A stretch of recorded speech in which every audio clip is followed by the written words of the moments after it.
Hello everybody, welcome back to Financial Trading Basics Part 30, Taking Profit. Mainly, honestly, on a personal level, I'm talking economics more than actual trades, just because trading, you set up risk reward, you either take some money or make some money or don't. But this episode will be mainly trading. Like I said, I didn't want to make too many finance videos while I was trying to close out my Bitcoin. I haven't closed it all out. In the last video, or last time I referenced it, I think I said I sold probably like 30 or 40%. I'm down to probably 16 to 20% exposed in Bitcoin. Talk you through my entire trade. I'm still extremely bullish, but just my personal risk reward. The amount of ways I can make enough money at this point is just left and right. But my original thesis, again, this has been a 6 to 7 year hold for me. Again, we can look up the years, but it would have been whenever the price was, again, my price average was like probably 330, like low 300s a coin. So I got about 525,000 clean cash cleared my account. Another 100 still at current prices, the 48, 47, 48, 46 range is still about 100,000. I sold, again, my risk going through just the price action. Well, my original thesis was for the cryptocurrency in general is just, again, we already live in a virtual currency environment. Something has to stabilize that, and the price action of the thing that stabilized that will be proportionate to the financial problem being solved. And so I thought, again, I don't know if the cycling has decoupled. Again, clearly there hasn't been much momentum over the past year. We had my original peak expectation of the 200 to 400,000 simply came from the total market capitalization of Bitcoin and cryptocurrency market versus the solution of what stabilizing currency would do, plus the timing of the cycling. And I said if there was a big appreciation spike, again, the past two cycles from the 2013 and 2017 was, you were looking at 50 to 75x multiples from the base of the bottom of the last cycle. So again, that would have been right around 200, 250 to 350. So that's where I put the price target at. And again, as long as the market capitalization is below the expected problem, right? I think Bitcoin, or at least cryptocurrency, is less than $1 trillion market cap now. But when you have Apple, and I think Apple also went down, but when you have Apple at $3 trillion of market cap as one company versus the concept of currency, to me, again, I don't really know what a meaningful valuation, what a meaning trading level is. Book value 2 times, 3 times, 15 times, this times. Again, really, that's more of a conversation to me about the investor maturity level. But that's where my price target came from. And again, just overall saying that the total market capitalization was substantially lower than the problem it's solving.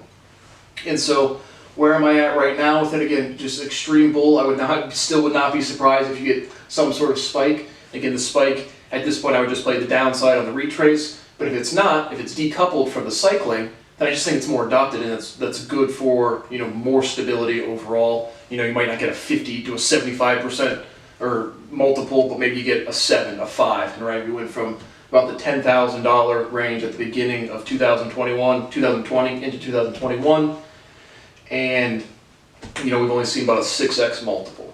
So that's what percentage do I think the momentum move simply hasn't happened yet? Like I said, I would not be surprised. I might kick myself a little bit, but again, risking maybe another, if that 550, 650 dropped down to 300 or 350 like it did from the 60 to the 30 drop in March, again, that's a lot more detrimental than to making it up. If I held my whole entire position and made $1.5 million or $2 million, again, the amount of ways I can make $1 million right now is left, right, center, different, everywhere, who cares?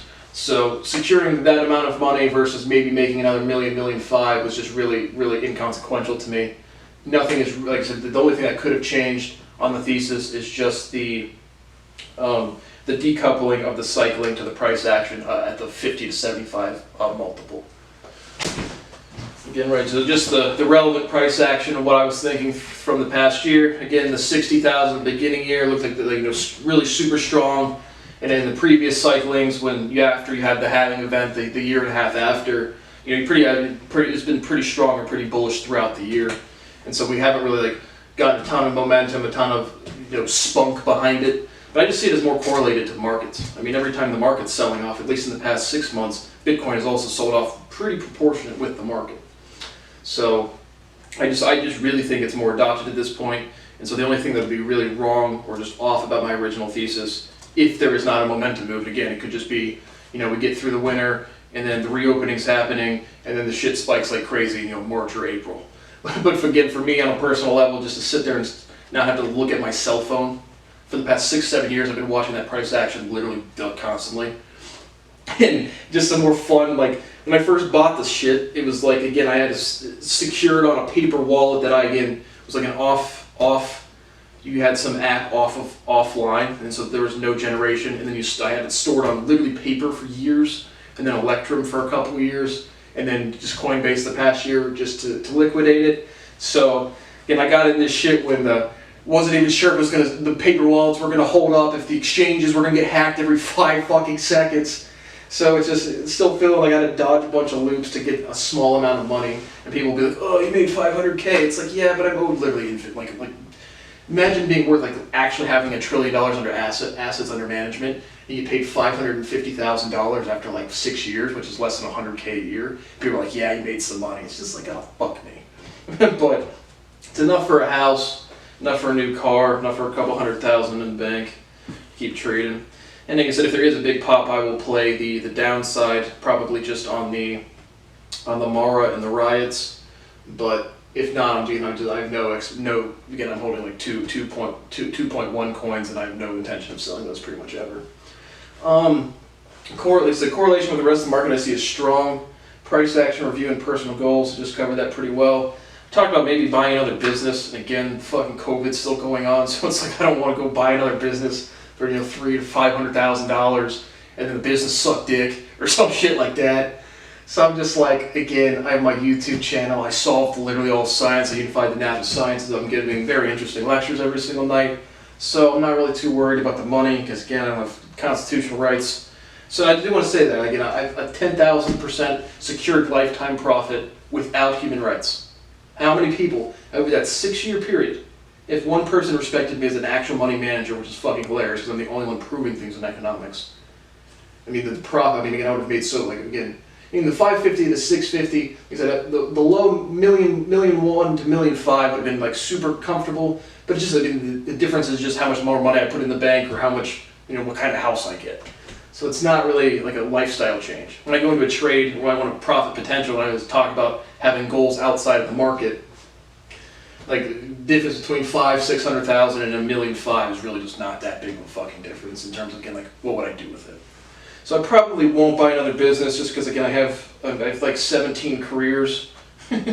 So I don't know why I would do that again. I just want to, again, have a house paid off, sit there and do my fucking YouTube and research. Again, people don't understand. I'm not allowed to go to school. How many people on this planet have grants from college universities to research? They don't have to think about making their own fucking money. So that was just my personal goals. And again, Super Bowl, I think nothing has really changed substantially. Again, maybe just the decoupling of the cycling to the price appreciation, maybe. And again, I would not be surprised to see if it is really correlated with the market. We get clear skies for COVID, and then it actually rallies, another 10, 15 multiple. Would not surprise me at all. I think 10 would be the highest. The 400,000 would be the absolute peak for this cycle. And if not, again, I would just hold it for whatever. EV sector and meme stocks. Again, I don't have nearly enough money to hold an open short position on any substantial company. But again, been calling for short on Tesla since from the 11, I wouldn't have hit the top, but the 1120 range for a retrace down to about 800, just on technicals and short terms. I think that'll be a very good trade. Again, I didn't check it today, but it was opened 950 yesterday. So I think that would be a good trade again for 3 to 6 months. I just have trade structures and ideas for tomorrow, really just for the next 3, 6, 12, 18 months. The EV sector, again, I thought was a great short. All Rivian, Tesla, and Lucid all went down pretty good. Again, it's pretty awesome watching Lucid, the guy who founded it, 26 years old. They have no profitability. They're going to deliver a shit amount of vehicles next year, and somehow it can still afford an $83 million crib. So that's pretty cool. I still live on fucking $2,800 a month, so that's awesome. But if you have an unprofitable company and just another one hedge fund bids you up, and the next one bids you up, and the next one bids you up, then you can buy an $89 million house. So that's cool. But your company sucks. The car might be good. The company is, again, I don't see electric vehicles as a big innovation jump. You still have to run a profitable company, and I think there's a lot of hype there. And we've definitely seen some retracing. AMC and GME, you're definitely seeing a lot of deflation there. Not inflation, deflation. You inflate a balloon, it goes up, deflate, go down. But I was calling short on that from the, I don't know, whenever it was tagged on here, I said 200, 300, 400 levels. I was even long AMC at about $5 to $7 before it spiked at the beginning of the year, so that was pretty cool. But again, obviously, $27 billion valuation on GameStop or on AMC just again, when they're not profitable at all, makes no fucking sense. So that was bound to happen. Any other trade structures or ideas for tomorrow? There's a couple other updates. Again, I'm nibbling on Carnival Cruise Line. I really think cruises, again, I don't have the sectors written down, but how about dating apps? I just saw on TV, dating apps as a reopening play. Don't really like that. And I'm still on the Tinder. I'm trying to Tinder around. Dropped Bumble, can't get any dates still, so that's kind of stinkies for Brad. But I don't think dating has really affected all of that much by COVID. Travel, again, I think necessitated travel is pretty, like maybe you get a 25% bump there. I think really extensive leisure travel, I think Disney would probably be a good one for reopening.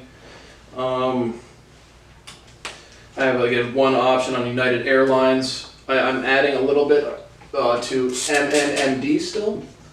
I haven't given you an update on that one, but the Mind Med, again, whenever I know LSD and whatever, any other psychedelic, absolutely. I know the pathology, 100, or not the pathology, but the metabolic pathways 100% are valid, so that's a matter of time there, and it's cheap. It's like $1.60 a share, so I'll probably get in my typical trading lot size is 1,000 shares, again, risking $100 or maybe 1,000, 3,000 on a momentum day trade, intraday day trade.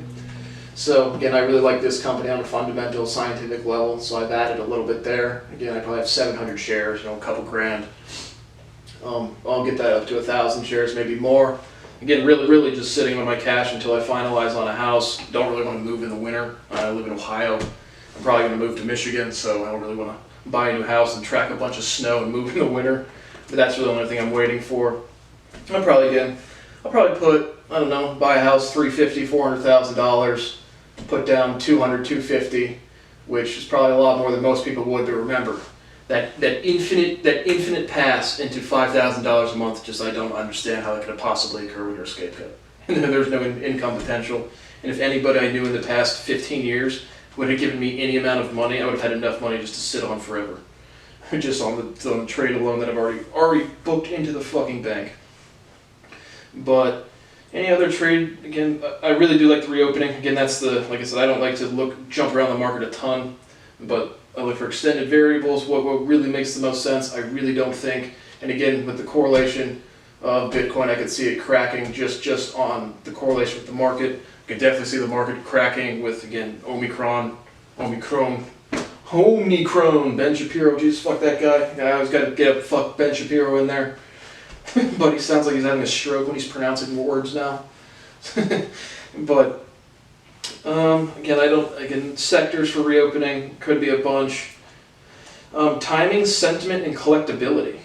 I just have my notepad writing stuff down. I really think, like I said, collectability. I think there's got to be some, timing and sentiment to that. People are nostalgic about things they had and kids or whenever they made memories or whatever, and now they're 40, 50, 60 and they have a lot of expendable income. So I think there should be very good trades, again, even on the longer term after the 18 months of like 10 to 20, 15 years of just collectibles. So we've talked about Kevin O'Leary with his watch trading. I really like just trading like goods, like bartering even. But, so again, I just wanted to say this quick note there. Reviewing momentum day trading.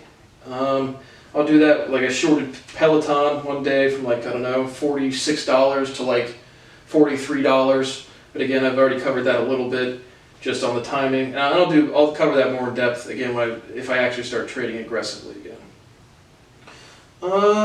upside potential versus downside potential in a mature and immature marketplace. Again, the sentiment about 9% investor maturity, again, just putting your money out there, seeing it go down and not freaking out, fear, uncertainty, and doubt. Like I've already said several times, they'll consolidate, they'll be less severe to the upside and to the downside, but clearly 9% has a long way to go. So I still think fear, uncertainty, and doubt. Again, that's why I like intraday shorts. And again, like Roku from the 480 to the 200 would have been, again, I was shorting Roku probably a year or two ago, probably like the 150, 130 level, again, just for intraday day trades. I would love to, again, just have an account size or cash flow where I can hold an open position on a stock that I really think is overvalued for, 3 months, 6 months short. But additionally, again, with the reopening, I will be looking for long positions, probably take some options. Still have not hit a good options trade, haven't really taken much. Like I said, I have one on United Airlines. But the upside potential on a call is so much better than the profit potential on a put. And again, like I said, I've never sold calls or puts and collected the premium, so I haven't really traded like that. That might be all for today. I really wanted to cover the Bitcoin stuff. Let's see, the ARK fund, I just have a note, the ARK fund is down 40%. Can't say much on that, I don't know what's in the fund. Yeah, I'll just keep it at that for today. So I will let you know, like I said, I might buy a private company for a small amount, 60, 100, 150,000. Most likely not. It's like, I'll just, looking at why am I still thinking about money? My neighbor Adam, why am I still thinking about money? Because you people won't pay me. Who's you people, Lex Friedman? Everyone learning from this video today. All of you people. But I got enough money for a house and a car, and fuck you, never call me. So fuck you, never call me. And thank you for watching Financial Trading Basics Part 30, Taking Profit.